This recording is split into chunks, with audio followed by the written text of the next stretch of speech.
Good day, everyone. I am Menchi Soldivar, a third year education student signing in, and today I'm gonna teach you how to use presentation software when giving your lecture, talk, and report as a learning resource, and simultaneously the collaboration of educational technology as part of teaching process.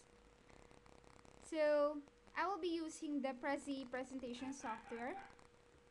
A little bit background of Prezi. Prezi is a cloud-based presentation software and storytelling tool for presenting ideas on a virtual canvas. The product employs a process of moving to another, such as the rotation, different font text, which attracts audience eyesight, zooming user interface, which allows users to zoom in and out of their presentation media. And it allows users to display and navigate through information within a 2.5D or parallax 3D space on the z-axis. And furthermore, this Prezi is more unique than the other presentation because it includes different templates which are appropriate for the subject matter you will be discussing. So, my Prezi presentation is entitled Making the Most Community Resources and Field Trips. So, as you can see, I use the picture related to the subject matter of my report so that it would be not difficult for the students or for the listeners to understand what I am discussing. So, but before that, I will just give some information regarding of the buttons should be used while you are presenting your Prezi. So, as you can see on the left lower side of the desktop, or rather the Prezi, you will notice on my presentation the logo of Prezi, and on the right side, you will notice the buttons to manage your presentation, such as the show overview, zoom in, and zoom out. And on the horizontal bar is you will have the left arrow and the lower arrow for the rewind and forward button for the slides. So you will also have a brief overview of the slides.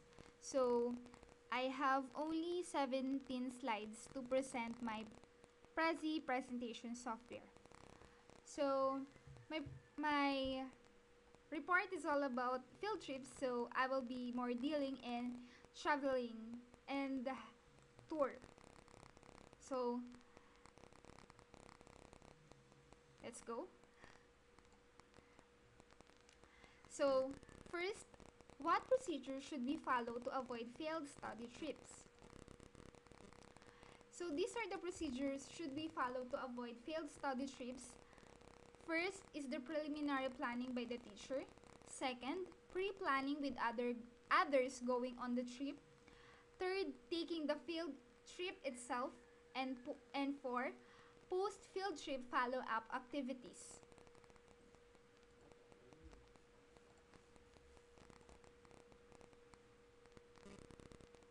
Step 1.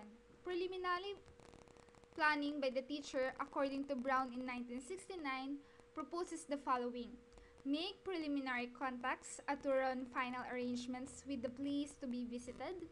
Make final arrangement with the school principal about the details of the trip such as the time, schedule, transportation arrangements, finances, and permission slips, or rather the waiver slips from the parents, confirming that they are allowing their child or their children to attend the field trip. Number 3, make a tentative route plan subject to later alteration based on class planning and objectives. So of course you have to have your objectives in giving a field trip before you go in particular place. Number four, try to work out mutually satisfactory arrangements with other teachers if the trip will conflict with their classes. Number five, prepare a preliminary list of questions or other materials which will be helpful in planning with the students. Step 2. Pre-planning with students joining the trip. Number 1. Discuss the objectives of the trip and write them down, or note-taking. The main objectives should be included in the permit slip given to parents and should be consulted later when the trip is evaluated. Number 2. Prepare a list of questions to send ahead to the guide of the study trip. Define safety and behavior standards for the journey there and for the field trip site itself. Number 4. Discuss and decide on ways to document the trip. Everyone is expected to take notes. Moving forward. Number 5. List specific objects to be seen on their way to the site, on the site of the field trip, and on their way home from the field trip. Discuss appropriate dress. Comfortable shoes for walking are important. Before the trip, use a variety of learning materials in order to give each student a background for the trip. For example, by viewing a film, a slide set, or a still picture unit dealing with housing standards and conditions, a class may be better prepared to learn through a visit to an actual slum area. Letter B. Pre-planning with others joining the trip.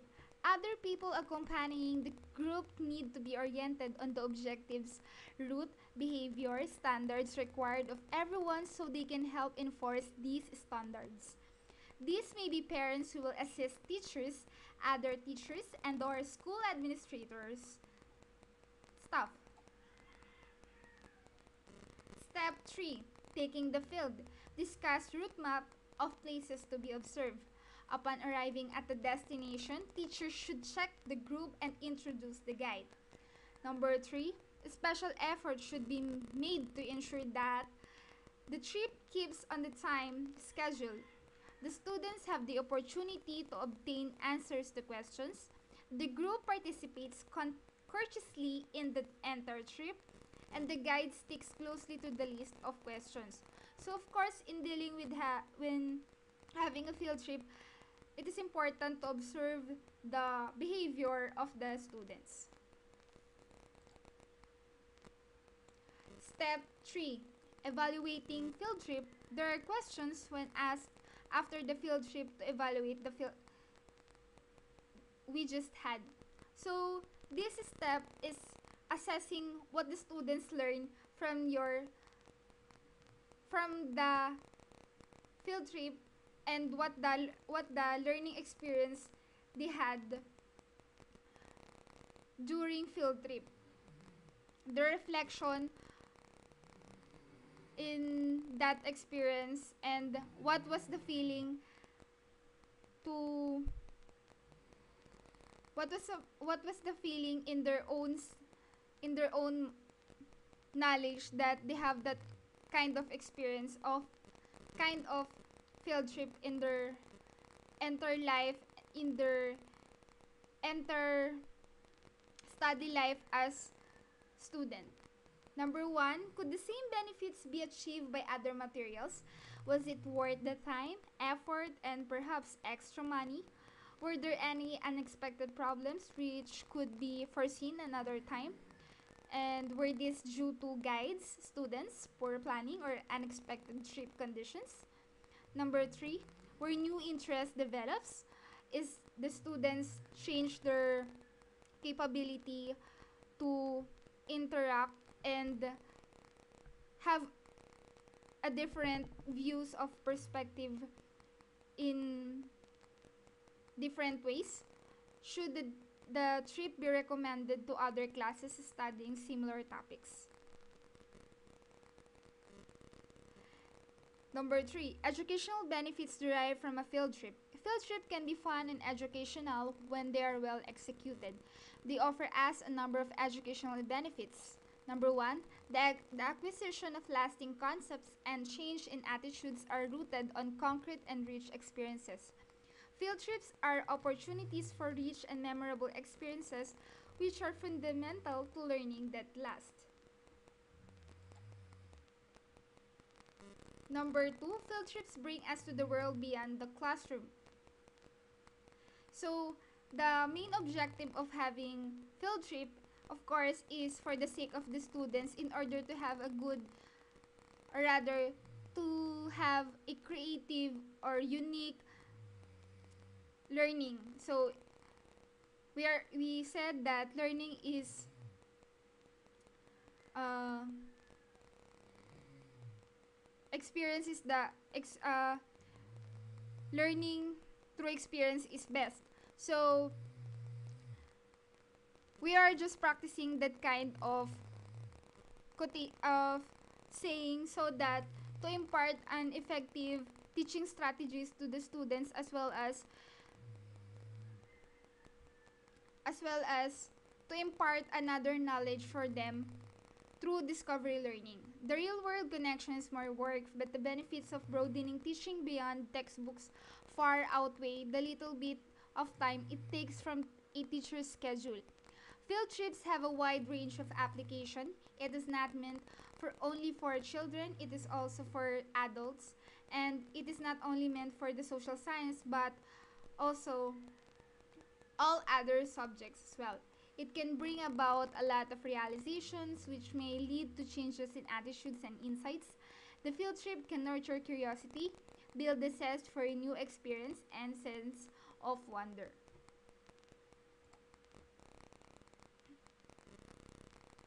So, in the fourth stage of the step 3 is the disadvantages of field trips. Of course, if there has an advantages of field trips, there is also disadvantages of field trips. Number one, it is costly.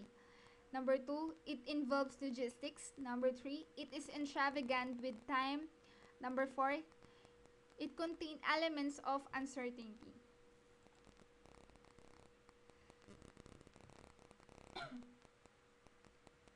For community resources, what community resources can we use for learning? This can be persons and places in the community. For person, excuse me, let us not go too far. Let us begin with the parents of our students because they are the beneficiary of the school.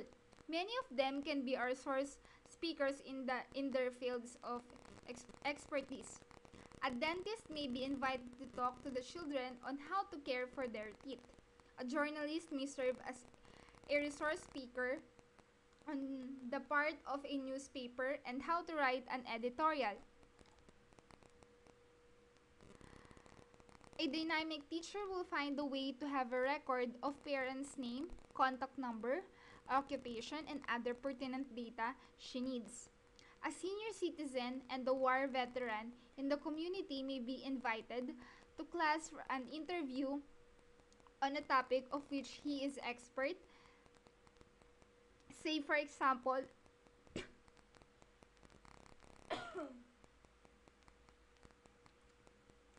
his memories of World War II. A barangay captain may be asked on what the barangay intends to do to curb the rampant alcoholism among the youth in their community. So, let's going let's go back to community resources. So the first paragraph, the second paragraph is for the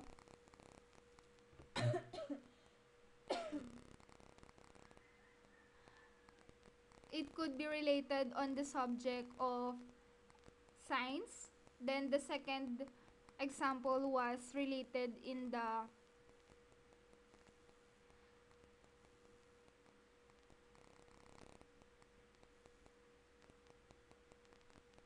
journal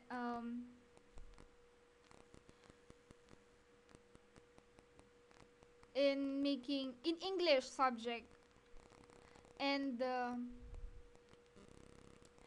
third one, dynamic teacher, is for the sake of the parents and the senior citizen. Could it is also related to the social studies subject. And for barangay captain, it could be for values education subject. So as to places to visit, popular destinations are museum, zoos, botanical gardens, historical places of exhibits, scenic spots. Performances like play, concert, and dance presentations also form part of community resources. So, public libraries and private libraries, such some private schools, colleges, and universities allow outsiders to research in their libraries on special arrangements, such as the National Library near from Luneta. They're allowing students to research and try to visit their some of the some of the library part there, and can also be community learning resources. Maybe classes are not brought to these libraries for a field trip, but students can go there for research and learning. So, of course, the objective of having a field trip is for educational tour. Meaning to say that educational tour is more on a learning experience. You will gain knowledge, you will gain ideas, insights, and other reflections should should affect your own personality to improve yourself. And for the last slide of my presentation, the field trip, a bridge of the school and the community. So it is the interconnection of the school and the community in the learning process of the student. Field trips abolish the walls that divide the classroom and the outside world. Field trips also connect people. All people involved the field trip, students, teachers, parents, school head, come together for joint planning. Resource persons in the community are brought to the school as key informants in an interview by children or as lecturers. Why not open your school to the field trips? We lose nothing when we open our school doors to parents, officials, and other members of the community. Instead, we gain the support and cooperation. They are rich learning resources. So, when having a field trip, we can ask a help for the important people around our community. They can give us contribution to have a successful educational tour, so that our student will have a good education and they will learn a very knowledgeable experience in their field trip. So that's the end of my presentation. Thank you for listening, and it's a good experience to have this screencast as part of partial fulfillment of my finals in educational technology. Again, I am Menchi Saldivar, taking up Bachelor of Secondary Education, major in English, third year education student from College of San Benilde Rizal, signing off.